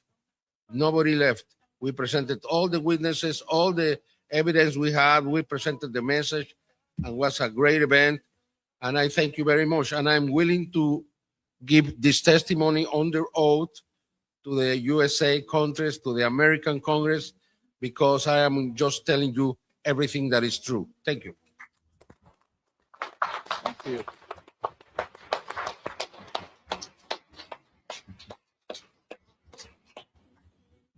So one of the conclusions I have come to with these boogosphere activations, of which there have been a number, is that there are remote sensing devices that are 12,500 years old that are picking up some sort of either cosmic energy or electromagnetic or magnetic field disturbance around the Earth. It's a bit ominous because when these were active last, there was a massive Earth change event that occurred. The so-called flood stories of ancient texts and in the Bible. But these are not being activated just willy-nilly. All of a sudden, they are being activated here and other places. You have to be careful. Some of them that you will see in videos are actually the man-made spheres. So remember, everything that's extraterrestrial, they have captured and over the last 80 years and have reverse engineered and made a facsimile or a copy that looks extraterrestrial but is man-made. And this is where you need real subject experts looking at every bit of evidence that comes out of the Trump administration and the Secretary of War and the US government, because this is a highly specialized ability to distinguish between man-made and non-human technologies, images, and it's very few people have that expertise, and this is what we're going to have to watch for very carefully. The other thing about the boogosphere that I think is so important is that the way it is, these tests that we have done prove that there's no bolts, screws, seams, all the traditional manufacturing things you see in a man-made device does not exist. So it is almost certainly of non-human origin. It's very ancient. And now, to my astonishment this morning, I learned that a second one has been retrieved. Yeah. Thank you. Next. I just want to, I don't have time to go through this. This is in our archive and it's in the briefing document you can order online at drstephengreer.com. This has a sample speech for world leaders when they fully disclose this. And the wording of it in the instructions are to make it a positive and hopeful event for humanity, to admit to the mistakes of the past, but to go forward, to release the energy technologies to give us a new civilization without pollution, poverty, or problems that we see today and endless oil wars in the Middle East. And also to make peaceful contact with these civilizations, because at a certain time, humanity will mature to be a peaceful global civilization and will go out amongst the stars, but not alone. And they're here and they're waiting for us with open arms if we can go there peacefully. We are not allowed to go out there as we currently are as a warfaring, backward civilization. We have to become peaceful. Next. And this is one of the things that I saw years ago, an event where the CE5 contact protocols, the psionic, would be an event where there would be world leaders and an ET craft would land in what I saw, it looked like White Sands area. And this was in a remote view, because that's what I do. I mean, I was a meditation teacher and a remote viewer before I was a medical doctor in my misspent youth. But had fun doing that. But I clearly saw this happening, and that there was an elder ET that would come out of this and it would be seen by the whole world. So at some point in the future, I think we will have an open landing and peaceful contact event. And I think that's what we need to encourage our leaders, not just here, but around the world, to pivot towards, instead of just fear mongering this with nonsense. All right, next, I want to just open this up now. Getting late. We're running about 12 minutes late, mostly my fault. And I'd like to open it up to any media that are here for some questions here at the end. Anyone got a question? Yeah. Have my people give them for the folks who are. Hi, my name is Surreal. I'm from Dallas, Texas. Real quick question. We're short in time. Yes. I wanted to know that it says that, I'm sorry. What do you think the validity of claims that at least one of the species of these ET are not actually NHI or from another world, but they're actually highly evolved humans from the future?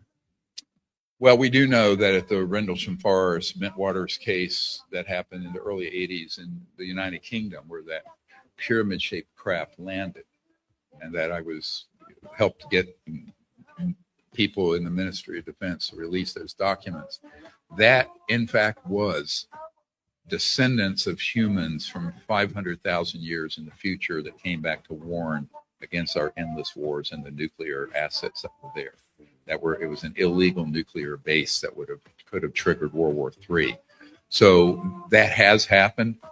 It's a little bit out there, talking about time and space being the plasticity of time and space, but that's not most of them. But yes, that's certainly possible, because when you get into the understanding of trans-dimensional physics and quantum entanglement, space and time become flexible. And it's not something that happens often. I don't think it's the predominant part of it, but it is a component. Yeah. Another question. Oh, we have only one runner. Okay, that's all right. Hi, I'm Joe. I'm a mathematician from New York. My question is, does there exist interstellar malevolent terrestrial technology? And if so, does that open the possibility for non-terrestrial malevolent technology? Yes. Okay. So if you can imagine, when Ben Rich, who's the famed president of the Lockheed Skunk Works, the week he died, a friend of mine, James Goodall, is a renowned aerospace historian, spoke to him. And he said, anything you can imagine that you have seen in Star Trek or anything you can imagine happening, we have already done at the Lockheed Skunk Works, and it's not at Area 51. It's out in the desert. And I know where it is. I know where I have videos and photographs of the underground opening at the Lockheed Skunk Works and where they test the man-made vehicles. But there's astonishingly advanced technologies. The problem is those are not under the supervision and control of the president or the Congress, and they have been used illegally to target extraterrestrials and things in space, and that could lead to a catastrophe for the entire planet. I have said multiple times over the last 30 years, the lack of supervision and control of the entity keeping the secret is an existential threat to all life on Earth. I am not overstating it. As an emergency doctor, I just tell you the damn truth. That is the truth. So this has got to get reined in because, yes, at a certain point, there is a universal right to self-defense. And unfortunately, the folks who are running these programs are consider themselves masters of the universe. And I asked one of them once, because I have had many meetings. I've debriefed well over 1,000 people over the years on this issue at a very high level, where they have admitted that, yes, we are trying to provoke a response that's violent so that we can unite the world around a totalitarian military scheme that would scare the bejeebies out of everyone, so everybody would give up their freedoms and their security so that we could, get into some kind of conflict with non-human entities. This is the plan that was hatched in the 50s. It's why Eisenhower lost control of the programs, why he treasonous group that broke away back in 1955, 56, after the president had a meeting with some ETs out in the high desert near where Edwards Air Force Base is, and it's gone sideways and gotten worse and worse and worse with each decade. So, yeah, this is a very big cancer that's metastatically spread all over the world in a very compartmented operations, but those programs absolutely need to get stood down fast. So at some point, these civilizations are in no way, there's at least 5, 6 dozen different species that have been documented. Forget the thing, there's the grays and the 4 that some member of Congress was told recently by a clown at the Department of Defense. There are dozens and dozens, if not hundreds. None of them are hostile. They're very concerned about us because we've gone from, in 100 years, from, kind of like horse and buggies to thermonuclear weapons and reverse engineered their objects that we now have deployed against them. Right? This is a very serious problem for Mr. Rubio, the Secretary of State, who probably is the most knowledgeable person in the administration because he was co-chair of the Senate Intelligence Committee when I was handing off terabytes of data to his people there in the SCIF for Senate Intelligence. So I think that this is something that is urgent. I'm hoping, I'm not privy to all the things going on in government. I'm a private citizen. Never been in the government, never gotten an Indian head nickel from the government, don't want it, or a corporation. But I do think it's time for us as citizens to demand that these criminal enterprises be stood down, that they be vigorously stopped, that it be non-kinetic, if possible, non-violent, but by all means necessary, the aggressive use of those advanced technologies which do exist, those need to be stood down and stood down hard as soon as possible. I think we have time for maybe one more question, and they want us out of here at 5. Yes, ma'am.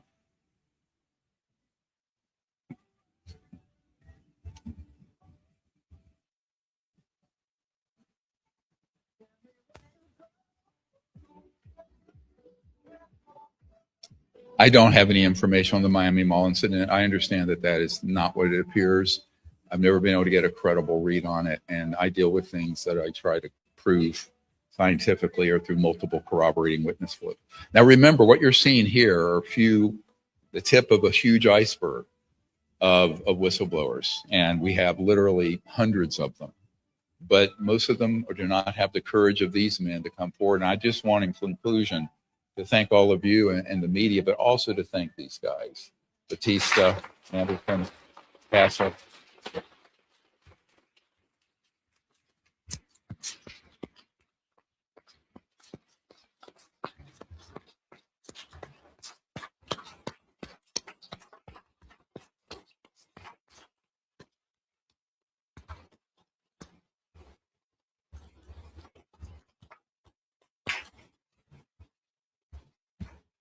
right.